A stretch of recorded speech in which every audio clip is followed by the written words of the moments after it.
बिस्मिल्लाहिर्रहमानिर्रहीम, अस्सलाम वालेकुम। उम्मीद है आप लोग खैरियत से होंगे, ठीक होंगे, आपकी तैयारी अच्छी जारी होगी। अब हम टेस्ट डिस्कस करेंगे। Test number 7, chapter 4, 5, 6 inorganic chemistry, book 2, hints and solutions. Test chapter 4, 5, 6 book 2 chemistry, page 1 में देखिए। क्वेश्चन फर्स्ट है, which oxide of nitrogen when reacted with the base form two types of salts. Question ये है कि किस oxide, ये nitrogen के oxide given है सब। क्वेश्चन के आंसर में NO2 है, H2O है, N2O, 3N2O5 है और NO है। नाइट्रोजन के ऑक्साइड्स हैं, और नाइट्रोजन के जो ऑक्साइड्स हैं, नाइट्रोजन नॉन मेटल है और नॉन मेटल के ऑक्साइड एसिडिक होते हैं, और एसिडिक ऑक्साइड को जब वाटर में डिज़ोल्व करते हैं तो एसिड बनता है। तो इसमें वो ये पूछ रहे हैं क्वेश्चन में कि किस ऑक्साइड को जब वाटर में डिज़ोल्व करेंगे तो एक की बजाय 2 एसिड बनेंगे। तो इसको सॉल्व करते हैं। सॉल्यूशन में देखो तो अगर NO2 को वाटर में डिज़ोल्व करें, NO2 को, तो NO2 प्लस NO2 वाटर में डिज़ोल्व करें तो इस तरह से होता है कि एक NO2 जो है वो H से मिल जाता है, HNO2 बन जाता है, और एक NO2 OH से मिल जाता है और HNO3 बन जाता है। तो इसको हम ऐसे कह सकते हैं कि जो NO2 है is a mix anhydride of HNO2 and HNO3। यानी इस क्वेश्चन को ऐसे भी बोला जा सकता है कि NO2 को वाटर में डिज़ोल्व किया तो HNO2 HNO3 बना है, या ये कह लो रिवर्स बोल दें अगर हम कि HNO2 और HNO3 में से वाटर रिमूव करते तो बाकी क्या बचता, तो बाकी NO2 बचता। तो इसलिए इसका आंसर NO2 है। N2O3 को अगर वाटर में डिज़ोल्व करते तो HNO2 बनता है सिर्फ। N2O3 को वाटर में डिज़ोल्व किया तो H2N2O4 बना है, 2 कॉमन ले लिया, HNO2 रह गया। N2O5 को अगर वाटर में डिज़ोल्व करें तो नाइट्रिक एसिड बनता है। तो उन दोनों को ये और NO को वाटर में डिज़ोल्व करते तो HNO2 ही बनता है, बाकी सब में एक एसिड ही बनता है। NO2 को वाटर में डिज़ोल्व करते हैं तो 2 एसिड बनते हैं। तो इनको ऐसे भी याद रखना है MCQ के लिए कि NO2 जो है ये एनहाइड्राइड है HNO2 और HNO3 का, जबकि N2O3 और N2O5 जो हैं ये एनहाइड्राइड हैं HNO2 और HNO3 के। Question number 2, which of the following acids can act both as oxidizing agent and reducing agent? तो ऑक्सीडाइजिंग एजेंट, रिड्यूसिंग एजेंट, एक से ज़्यादा तरीके हैं ये चेक करने के, ये तय करने के कि ऑक्सीडाइजिंग एजेंट कौन है, रिड्यूसिंग एजेंट कौन है। इसका आंसर है HNO2। हमारे इस चैप्टर 4 के अंदर NO और HNO2, नाइट्रिक ऑक्साइड NO और HNO2, ये 2 ऐसे सब्सटेंसेस हैं जो ऑक्सीडाइजिंग एजेंट भी होते हैं और जो रिड्यूसिंग एजेंट भी होते हैं। और H2SO4 और HNO3 जो हैं इन पे कमेंट ये है कि H2SO4 में सल्फ़र की ऑक्सीडेशन स्टेट +6 है, HNO3 में नाइट्रोजन की ऑक्सीडेशन स्टेट +5 है। तो H2SO4 में सल्फ़र अपनी मैक्सिमम ऑक्सीडेशन स्टेट में है, HNO3 में जो नाइट्रिक एसिड वो अपनी मैक्सिमम ऑक्सीडेशन स्टेट में है। और जब कोई मैक्सिमम ऑक्सीडेशन स्टेट वो होती है जो ग्रुप नंबर होता है, सल्फ़र 6 ग्रुप से है और 6 ग्रुप की मैक्सिमम ऑक्सीडेशन स्टेट +6 है। नाइट्रोजन जो है वो ग्रुप 5 से है, उसकी मैक्सिमम ऑक्सीडेशन स्टेट +5 है। और जब कोई एलिमेंट अपनी मैक्सिमम ऑक्सीडेशन स्टेट में होता है तो वो हमेशा सिर्फ ऑक्सीडाइजिंग एजेंट होता है, तो सिर्फ ऑक्सीडाइजिंग एजेंट होता है। तो इसलिए, और HCl जो है वो रिड्यूसिंग एजेंट होता है, हेलाइड जो होते हैं वो रिड्यूसिंग एजेंट होते हैं,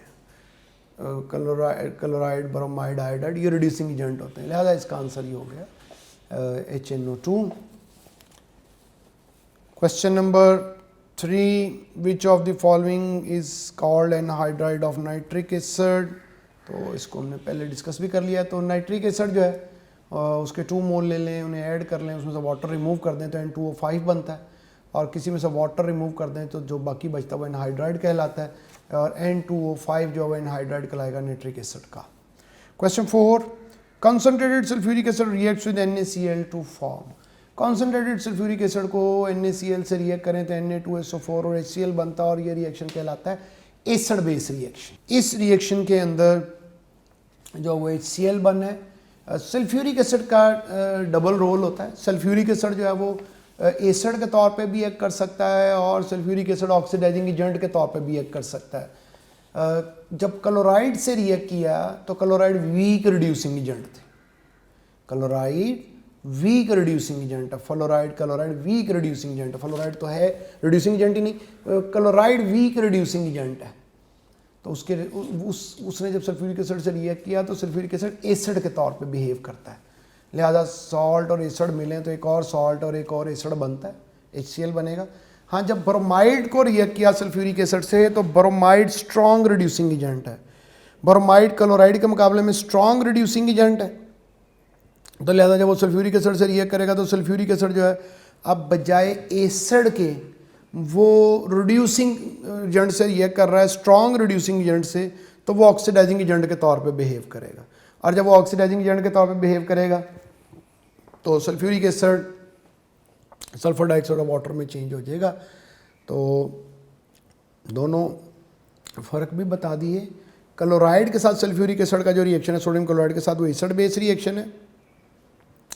ब्रोमाइड के साथ उसका रिएक्शन जो वो रिडॉक्स रिएक्शन है। क्यों है ऐसा? क्योंकि ब्रोमाइड स्ट्रॉन्ग रिड्यूसिंग एजेंट है, आयोडाइड इससे भी स्ट्रॉन्ग रिड्यूसिंग एजेंट है।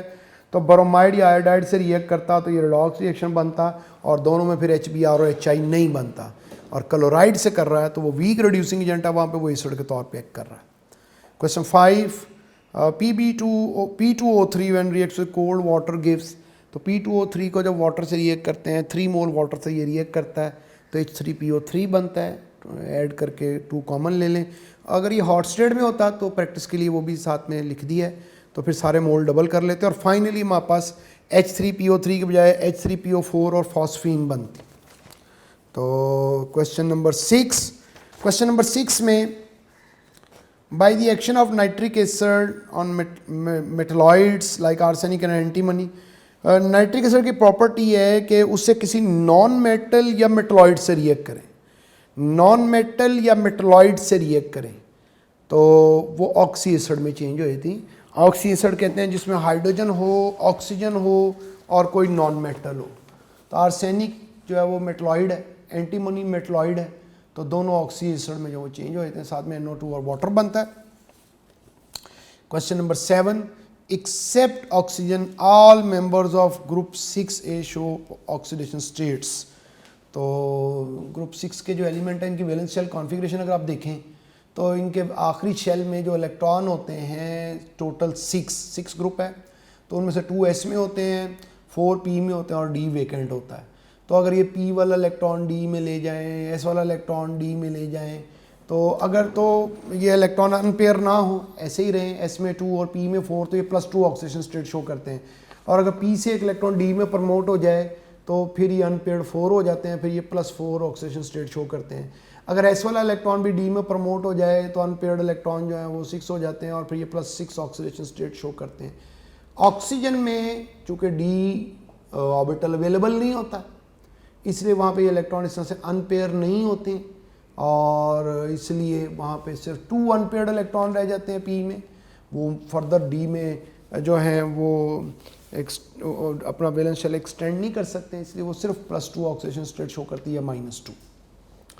तो question 8, the main element involve in the formation of Teflon.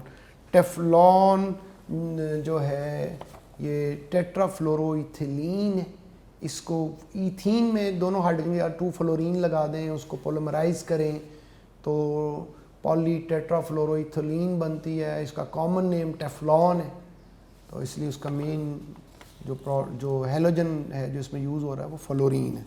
Question 9, iodine is soluble in water in the presence of. Iodine non polar है और non polar है तो इसलिए वो सॉल्युबल नहीं है वाटर के अंदर, वाटर पोलर है। सॉल्युबिलिटी का रूल है कि like dissolves like, iodine being non polar is insoluble in water, so it becomes soluble. इसे सॉल्युबल करना है तो पोटेशियम आयोडाइड ऐड करते हैं इसमें।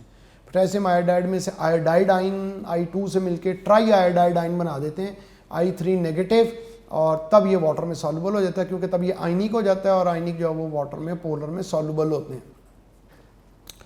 ये वो सॉल्वेंट एक्सट्रैक्शन जो फर्स्ट ईयर में पढ़ते हैं, तो आयोडीन ट्राई आयोडाइड बन के वाटर में डिज़ोल्व हो जाता है।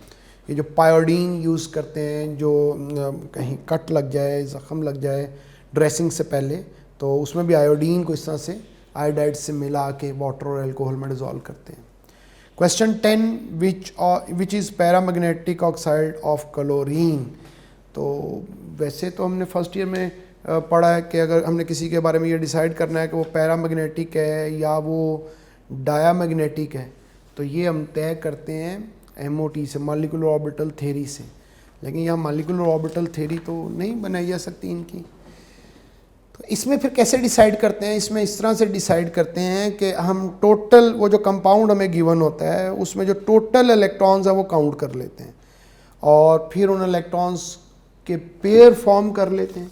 अगर उसमें सारे इलेक्ट्रॉन कंपाउंड के अंदर पेयर्ड हों, कोई भी अनपेयर्ड ना हो, तो फिर वो पैरामैग्नेटिक होता है। अगर एक भी इलेक्ट्रॉन अनपेयर हो तो फिर अगर सारे इलेक्ट्रॉन पेयर्ड हो तो वो डायमैग्नेटिक होता है, और अगर उसमें कोई अनपेयर इलेक्ट्रॉन हो तो वो पैरामैग्नेटिक होता है, और जितने ज़्यादा अनपेयर्ड इलेक्ट्रॉन होते हैं उतना ज़्यादा पैरामैग्नेटिक होता है।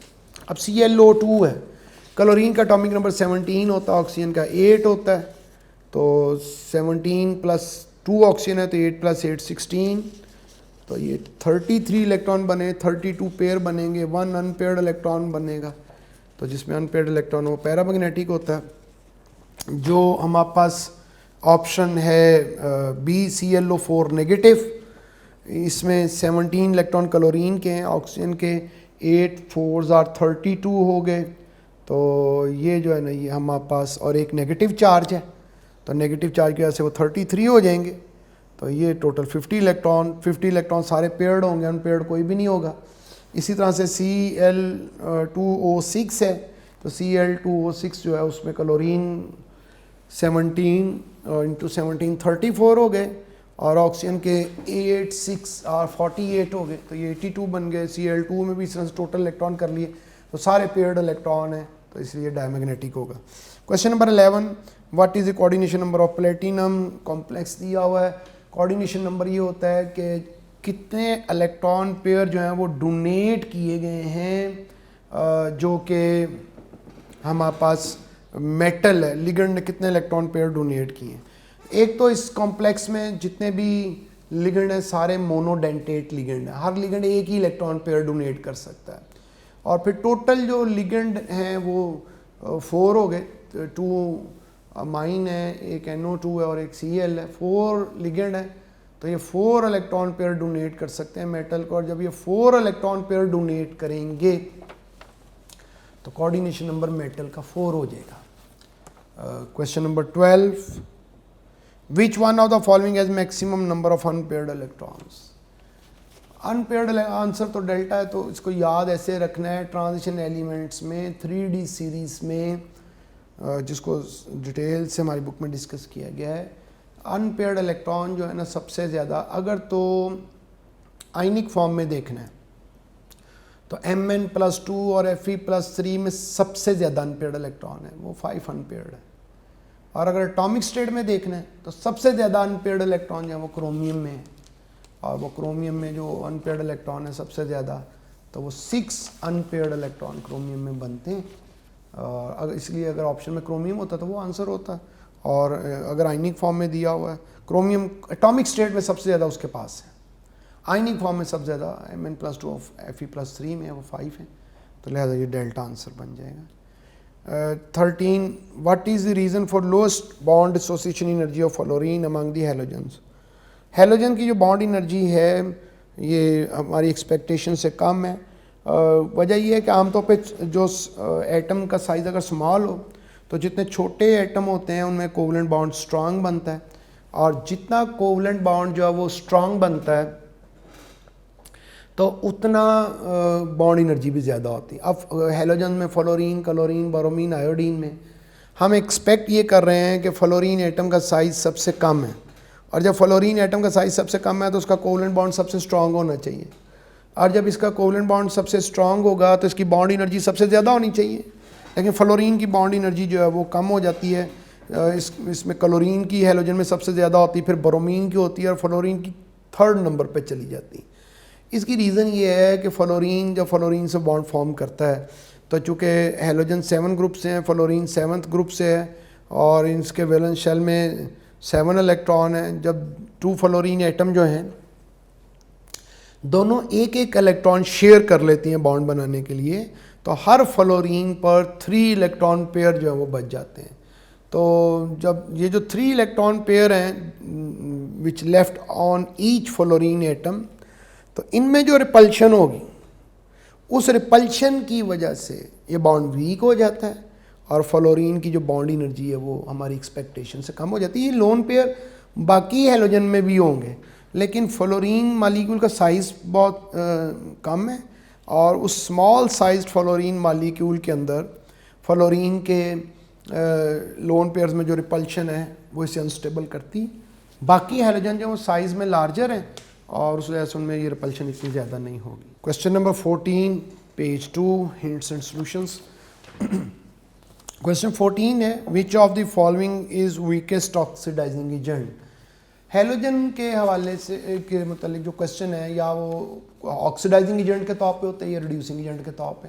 तो एक तो पहले ये ज़हन में रहे कि हेलोजन जो होते हैं, हेलोजन यानी एलिमेंट के तौर पे जब लिखते हैं, कंपाउंड में नहीं, तो न्यूट्रल एलिमेंट की फॉर्म में तो हेलोजन ऑक्सीडाइजिंग एजेंट होते हैं। और जो हेलाइड आइन है उसको ऐसे लिख लें आयनिक फॉर्म में F negative, Cl negative, Br negative, I negative, या कंपाउंड की फॉर्म में लिख लें, ये रिड्यूसिंग एजेंट होते हैं। ऑक्सीडाइजिंग एजेंट वो होता है जो इलेक्ट्रॉन गेन कर सकता है। तो हेलोजन चूँकि वैलेंस ये बिलोंग कर रहे हैं 7th ग्रुप से, इनके वैलेंस शेल में 7 इलेक्ट्रॉन है, ये 1 इलेक्ट्रॉन गेन कर सकते हैं, ये ऑक्सीडाइजिंग एजेंट है। इनमें फ्लोरीन सबसे जल्दी इलेक्ट्रॉन गेन करेगा और आयोडीन सबसे देर से, लिहाजा ऑक्सीडाइजिंग एजेंट के तौर पे इनका जो ऑर्डर है वो भी fluorine, chlorine, bromine, iodine. Fluorine सबसे स्ट्रॉन्ग ऑक्सीडाइजिंग एजेंट, आयोडीन सबसे वीक। और जो रिड्यूसिंग एजेंट के तौर पे इनका जो ऑर्डर है वो इस तरह से, रिड्यूसिंग एजेंट उसे कहते हैं जो इलेक्ट्रॉन लूज कर सकता है। अब फ्लोरीन तो चूँकि बहुत ज़्यादा इलेक्ट्रोनेगेटिव एलिमेंट है और वो तो अपने इलेक्ट्रॉन्स पे उन्हें होल्ड करके रखेगा, तो जल्दी इलेक्ट्रॉन लूज नहीं करेगा।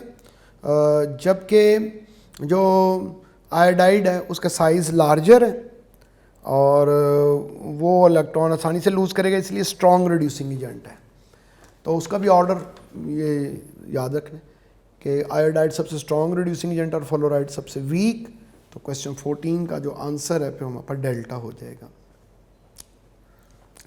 द स्ट्रॉन्गेस्ट रिड्यूसिंग एजेंट एक और तरीके से कैसे पूछ सकते हैं, बजाय आयनिक फॉर्म में देने के, कंपाउंड की फॉर्म में।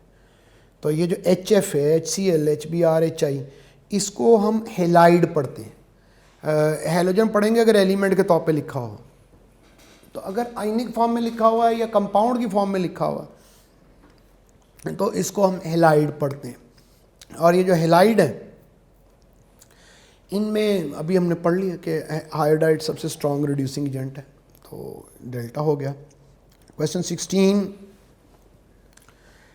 Amongst the oxy acids of halogens dash is strongest oxidising agent. ये ऑक्सी एसिड हैं हेलोजेंस के।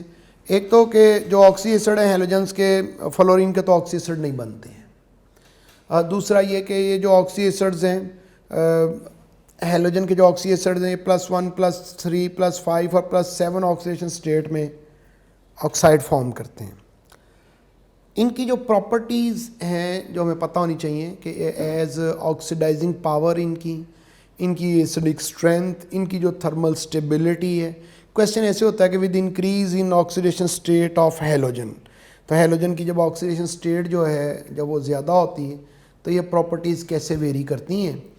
तो इनकी जो ऑक्सीडाइजिंग प्रॉपर्टी है वो ऑक्सीडेशन स्टेट बढ़ने से इंक्रीज़ करती है, एसिड स्ट्रेंथ भी इंक्रीज़ करती, थर्मल स्टेबिलिटी डिक्रीज़ करती।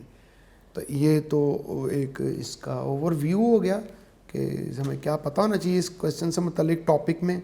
और दूसरी बात ये कि फिर हमसे क्वेश्चन ये पूछा गया है कि स्ट्रॉन्गेस्ट ऑक्सीडाइजिंग एजेंट जो है इसमें वो कौन है। तो स्ट्रॉन्गेस्ट ऑक्सीडाइजिंग एजेंट जो है, चूँकि ऑक्सीडाइजिंग एजेंट के तौर पे जो पार है वो डाउनवर्ड जब हम जाएंगे तो वो डिक्रीज़ करती।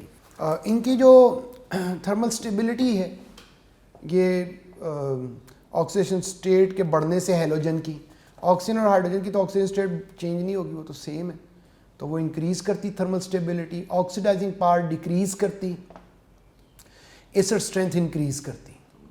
तो ये इसका करेक्ट ऑर्डर है। तो इस हवाले से अगर हम देखें तो हमसे पूछा उन्होंने कि स्ट्रॉन्गेस्ट ऑक्सीडाइजिंग एजेंट कौन है, तो चूँकि ऑक्सीडाइजिंग एजेंट जो स्ट्रॉन्गेस्ट है वो HClO बनेगा। Question number 17, bleaching powder when treated with ammonia acts as, bleaching powder ammonia से रिएक्ट करे या किसी से भी रिएक्ट करे, ब्लीचिंग पाउडर ऑक्सीडाइजिंग एजेंट के तौर पे एक्ट करता है। और ब्लीचिंग पाउडर जो ये मिक्स सॉल्ट है, इसको जब वाटर में ऐड करते हैं तो calcium ions, chloride ion, hypochloride ion बनते हैं। ये जो हाइपोक्लोराइड आइन होते हैं ये अनस्टेबल होते हैं और ये HOCl बना देते हैं और वो डिकम्पोज होके ऑक्सीजन फॉर्म कर देता है और ये ऑक्सीजन किसी से रिएक्ट करती तो ये ऑक्सीडाइजिंग एजेंट होता है। तो ब्लीचिंग पाउडर जो है ये ऑक्सीडाइजिंग एजेंट है। आम तौर पे जितने भी ब्लीचिंग एजेंट होते हैं जो कलर को फेड करते हैं वो या ऑक्सीडाइजिंग एजेंट होते हैं, रिड्यूसिंग एजेंट होते हैं। ब्लीचिंग पाउडर ऑक्सीडाइजिंग एजेंट है। क्वेश्चन नंबर 18 में HF is prepared by the reaction of calcium fluoride with concentrated sulfuric acid. The reaction is not carried out in the glass test tube because पहले तो calcium fluoride और sulphuric acid का जो reaction है, जब ये reaction होगा तो ये सॉल्ट प्लस एसिड रिएक्शन है और ये सॉल्ट और एसिड रिएक्ट करते हैं तो सॉल्ट और एसिड ही बनते हैं और सॉल्ट बनाने के लिए एसिड का नेगेटिव और सॉल्ट का पॉजिटिव और साथ में एसिड बना HF। तो ये इसका रिएक्शन है। इस रिएक्शन के नतीजे में HF बनता है प्रोडक्ट, और जब HF एज अ प्रोडक्ट इसमें बन रहा है तो इस HF में HF की प्रॉपर्टी ये है कि HF ग्लास को अपने अंदर डिज़ोल्व कर लेता है। It is a property of fluoride आइन कि वो सिलिकेट से बहुत जल्दी रिएक्ट करते हैं। तो जब HF ग्लास को अपने अंदर डिज़ोल्व कर लेता है तो जिस टेस्ट ट्यूब में ये रिएक्शन करेंगे वो इसके अंदर डिज़ोल्व हो जाएगी, इसलिए ये रिएक्शन ग्लास टेस्ट ट्यूब में नहीं करते हैं और HF को इसीलिए ग्लास में रखते भी नहीं, उसको कंटेन करने के लिए टेफ्लॉन यूज़ करते हैं। Question number 19, a transition metal which shows strongest paramagnetic character behaviour. सबसे ज़्यादा पैरामैग्नेटिक वही होगा जिसके पास अनपेयर्ड इलेक्ट्रॉन सबसे ज़्यादा होंगे।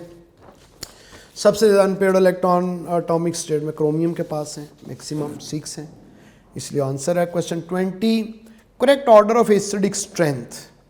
एक अभी हमने चेक किया था क्वेश्चन 16 में कि acidic strength oxidation number change होने से कैसे चेंज होती है। अब हैलोजन के चेंज होने से कैसे चेंज होती है, तो इसकी जो ऑर्डर है करेक्ट वो अल्फा है और इसकी जस्टिफिकेशन ये है कि जितना हैलोजन का साइज स्मॉल होगा और जितना हैलोजन ज़्यादा इलेक्ट्रोनेगेटिव होगा उतना उसका एसिड ज़्यादा स्ट्रॉन्ग होगा। तो इसमें HiO3 जो है वो सबसे वीक एसिड है। उसकी वजह ये है कि उसमें आयोडीन का साइज सबसे ज़्यादा है और उसमें आयोडीन की इलेक्ट्रोनेगेटिविटी सबसे जो है वो कम है।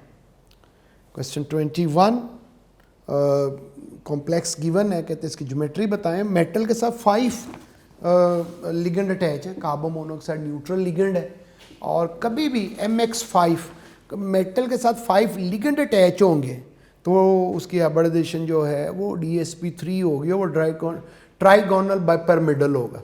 हमें कॉम्प्लेक्स देख के ये अंदाज़ा करना है, कोशिश करनी कि इस मेटल के साथ ये देखें कि लिगेंड कितने अटैच हैं। अगर 6 लिगेंड है तो वो ऑक्टाहेड्रल होगा। हाँ, अगर 4 लिगेंड है तो फिर वो अगर sp3 हाइब्रिडाइजेशन है तो टेट्राहेड्रल है, DsP2 है तो स्क्वायर प्लेनर है। तो इस 21 क्वेश्चन का जो आंसर है वो फिर ट्राइगोनल बाइपिरामिडल होता है। एक ट्राइगोनल 3 लिगेंड ट्राइंगल पे अटैच हैं, 2 बाइपिरामिडल हैं अबव और below. 22, the solubility of noble gases in water. Noble gases की जितनी फिजिकल प्रॉपर्टीज़ हैं डाउन द ग्रुप सब इंक्रीज करती हैं। Melting point, boiling point, enthalpy of vaporisation, enthalpy of fusion, solubility. कि नोबल गैसेस जो हैं वो नॉन पोलर मालिक्यूल्स हैं, इनमें लंडन डिस्पर्शन फोर्सेस होती हैं और ये वाटर के अंदर डिजॉल्व होती हैं due to Debye forces. Water polar है तो एक पोलर और ये नॉन पोलर, जितना ग्रुप में नीचे जाएंगे साइज़ ज़्यादा हो जाएगा, मालिक्यूल का साइज़ ज़्यादा हो जाएगा तो इनकी वाटर मालिक्यूल के साथ जो इनकी लंडन डिस्पर्शन फोर्सेस हैं वो भी ज़्यादा हो जाएंगी। 23, क्वेश्चन 23 में इन contact process arsenic oxide is removed by passing SO2 gas through. Question 23. The anhydride of HClO4 is. तो HClO4 जो है इसका एनहाइड्राइड कौन है? HClO4 को उसके 2 मोल ले लें और उसको उसमें से वाटर माइनस कर दें तो Cl2O7 बनता है, और जब किसी में से वाटर रिमूव कर दें तो जो बाकी बचता है वो एनहाइड्राइड कहलाता है, और जब HClO4 में से हम वाटर रिमूव कर देते हैं तो Cl2O7 बनता है। तो इसके मुताबिक ये जो है फिर वो ये Cl2O7 जो है वो पर क्लोरिक एसिड HClO4 का एनहाइड्राइड कहलाएगा। Which one is diamagnetic? कौन डायामैग्नेटिक है? ज़ाहिर है जिसके पास पेयर्ड इलेक्ट्रॉन होंगे सारे। तो ये क्वेश्चन 24 में हिट में देखो, जिंक कैडमियम मरकरी पूरा सेकंड बी ग्रुप, और ये चाहे एटॉमिक स्टेट में हो चाहे आयनिक फॉर्म में हो, +2 इनकी कॉमन ऑक्सीडेशन स्टेट है, या ये फर्स्ट बी ग्रुप जो है copper silver gold +1 oxidation state में, इन सब के पास D10 इलेक्ट्रॉन होते हैं। और जब इन सब में D में 10 इलेक्ट्रॉन होते हैं तो D में जब 10 इलेक्ट्रॉन प्लेस करेंगे तो ये 10 इलेक्ट्रॉन जो है ये सारे पेयर्ड होंगे, कोई भी अनपेयर्ड इलेक्ट्रॉन नहीं होगा, लिहाजा ये सब डायमैग्नेटिक है।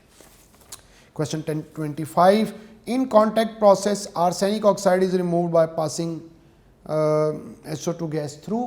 तो कॉन्टैक्ट प्रोसेस में arsenic oxide as an impurity present होता है, और प्रॉब्लम ये होती है कि ये कैटलिस्ट को पॉइजन कर सकता है, और कैटलिस्ट को पॉइजन कर सकता है तो काफ़ी एक्सपेंसिव कैटलिस्ट हम यूज़ करते हैं वेनेडियम पेंटाऑक्साइड, और जब वो पॉइजन हो जाएगा कैटलिटिक एक्टिविटी उसकी लो हो जाएगी, तो उसके लिए हम फेरिक हाइड्रोक्साइड यूज़ करते हैं। फेरिक हाइड्रोक्साइड यूज़ करते हैं तो जो आर्सेनिक ऑक्साइड है वो उससे रिएक्ट करके फेरिक आर्सेनेट जो है वो फॉर्म कर देता है, और इसमें वो फेरिक हाइड्रोक्साइड बेसिक है, इससे रिएक्ट कर जाते हैं। क्वेश्चन है जनाब 26. वाइट फास्फोरस कन्वर्ट करता है रेड फास्फोरस से। बुक में कंडीशंस भी दी हैं। इसमें वाइट फास्फोरस रेड फास्फोरस में चेंज होता है आयोडीन और सल्फर की प्रेजेंस में 250 डिग्री सेल्सियस टेम्परेचर वैक्यूम में रिएक्शन होता है। वाइट फास्फोरस P4 होता है, जबकि रेड फास्फोरस मैक्रो मालिक्यूल होता है, वाइट फास्फोरस सिंपल मालिक्यूल होता है, और आयोडीन और सल्फर की प्रेजेंस में ये रिएक्शन होता है। 27. Ti+3 सॉल्ट जो है टाइटेनियम का जो कॉम्प्लेक्स जिसमें टाइटेनियम पे +3 ऑक्सीडेशन स्टेट होती वो पर्पल कलर के होते हैं। Ti+4 सॉल्ट जो उसका क्या कलर होगा? टाइटेनियम की जो एटॉमिक नंबर 23 होता है, इसकी ऑक्सीडेशन स्टेट जो है वो 3d2 होती। टाइटेनियम +4 में इसमें से पहले S में से 2 इलेक्ट्रॉन निकलेंगे, फिर D में भी 2 इलेक्ट्रॉन निकल जाएंगे, D 0 हो जाएगा, और जब ये D 0 हो जाएगा तो इसमें कोई इलेक्ट्रॉन जो है वो बाकी नहीं रहेगा, और जब ये कोई इलेक्ट्रॉन बाकी नहीं रहेगा इसमें D में, तो टाइटेनियम +4 जो होता है इस हवाले से वो कलर्ड नहीं होगा। D0 कॉन्फ़िगरेशन जो होती है वो कलर्ड नहीं होती। Question 28. Which of the following ligand does not form chelate?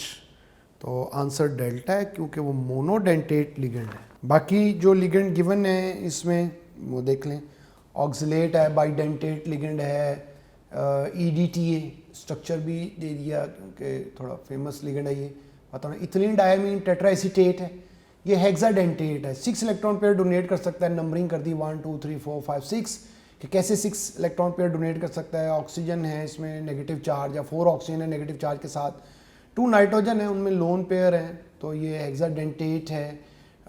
फिर इसमें हाइड्राजीन है वो भी बाइडेंटेट है। तो जो मोनोडेंटेट लिगेंड होते हैं, मोनोडेंटेट लिगेंड जो हैं वो कीलेट फॉर्म नहीं कर सकते हैं, और एक ही मोनोडेंटेट है इसमें एसीटेट, इसलिए वो आंसर है। In solid state xenon atoms are held together.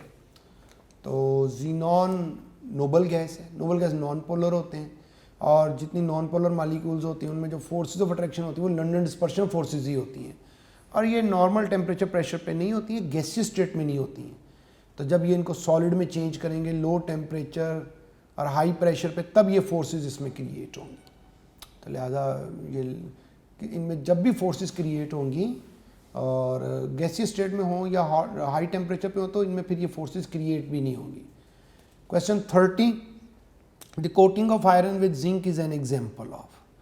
ये रस्टिंग का टॉपिक है। रस्टिंग वाले टॉपिक में हमारे सिलेबस के मुताबिक रस्टिंग तब होती है जब एक मेटल किसी और मेटल के साथ कांटेक्ट में होती है और उसमें एक गैल्वेनिक सेल डेवलप हो जाता है। गैल्वेनिक सेल एक स्पॉन्टेनियस रिडॉक्स रिएक्शन होता है और इसमें वो मेटल जो कि वो जो दो मेटल्स इकट्ठी मौजूद हैं उनमें से जो मेटल इलेक्ट्रोकेमिकल सीरीज़ में पोजीशन में अबव होगी दूसरी मेटल के मुकाबले में, वो हमेशा एनोड बनेगी। और जब वो एनोड बनेगी उस पर ऑक्सीडेशन होगी और वो मेटल डिके करेगी। और जो मेटल इलेक्ट्रोकेमिकल सीरीज़ में बिलो होगी पोजीशन में वो कैथोड बनेगी और वो इंटैक्ट रहेगी। तो इसमें कई तरह से क्वेश्चन पूछ सकते हैं, कौन सी मेटल डिके करेगी, कौन सी नहीं करेगी।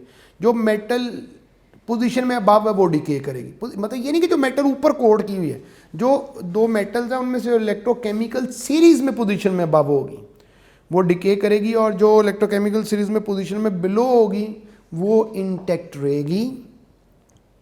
अब आयरन और जिंक की एग्जांपल। जिंक इलेक्ट्रोकेमिकल सीरीज़ में आयरन से ऊपर है, जिंक एनोड बन जाएगी, आयरन कैथोड बन जाएगी। जिंक जो है वो डिके करेगी, इसको हम कहेंगे जिंक जो है वो सेक्रीफाइस कर गई, आयरन महफूज रहेगी, इसलिए इसे सेक्रीफिशियल कोरिजन भी कहते हैं। फिर एक मेटल के ऊपर जब दूसरी मेटल की कोटिंग करते हैं तो जिसकी कोटिंग करते हैं मतलब आयरन है, आयरन को प्रोटेक्ट करना हमने, तो आयरन के ऊपर जिंक की कोटिंग की है, जिंक एनोड के तौर पे की है तो इसको हम एनोडिक प्रोटेक्शन कहते हैं। तो अगर टिन होती, टिन को आयरन के ऊपर कोट करते हैं तो टिन कैथोड के तौर पे करती है, उसे कैथोडिक प्रोटेक्शन करते हैं। तो ये थोड़ी इसकी डिटेल होगी। और क्वेश्चन ये है कि बताओ जी coating of iron with zinc is an example of. तो ये सैक्रिफिशियल भी है और ये नोडिक भी है क्योंकि जिंक एनोड के तौर पे करता है, लिहाजा इसका आंसर जो वो डेल्टा होगा। हमने चैप्टर 4, 5, 6 बुक 2 की टेस्ट डिस्कशन मुकम्मल कर ली है। आपने अच्छे से समझ लिया होगा इन क्वेश्चंस को। कोशिश की कि जब चैप्टर्स को पढ़ रहे थे तो अगर उसमें किसी चीज़ की वजाहत रह गई तो इन क्वेश्चंस के ज़रिए से उन चैप्टर्स को भी हम दोबारा कुछ ओवरलुक कर लें, उनको दोबारा थोड़ा देख लें। क्वेश्चन भी कैसे हो सकते हैं उनके साथ टॉपिक्स भी रिवाइज़ कर लें। लिहाजा ये टेस्ट को जब आपने भी अटेम्प्ट करना है तो ऐसे कोशिश करनी कि जैसे test is meant to learn something. अपना ख्याल रखिए, अल्लाह ताला आपको महफूज रखें और स्टे होम, स्टे सेफ।